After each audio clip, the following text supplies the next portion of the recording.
Aujourd'hui, le numérique représente 2% de l'empreinte environnementale si on reste sur la trajectoire actuelle. En 2040, on sera à 7%.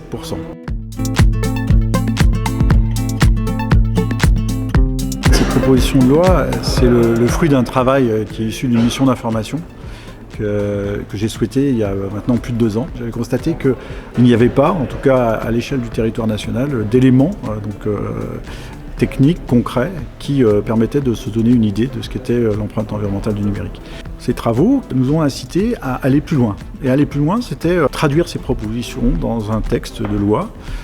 C'est ce que l'on a fait. Ce texte a ensuite été inscrit, voté à l'unanimité ici au Sénat. Ce texte est un texte fondateur et le premier en Europe.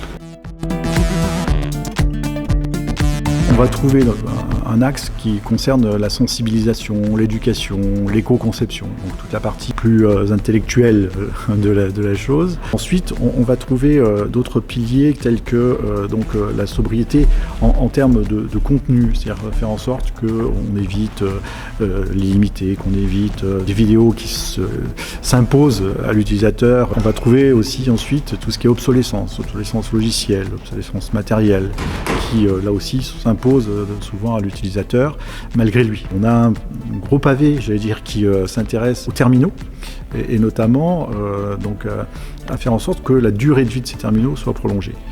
Un chiffre, aujourd'hui, la durée de vie d'un terminal, c'est 23 mois en France. Le coût environnemental d'un terminal, c'est 80% du coût total. Ça fait que si on fait un effort sur cet axe-là, on va vite avoir des gains. Donc on a proposé justement à ce qu'on favorise le réemploi, qu'on motive les gens à garder ces matériels. On a aussi un volet sur l'aspect infrastructure, réseau, notamment les data centers. Et puis un volet incitatif pour que les collectivités intègrent dans leur politique publique ce sujet.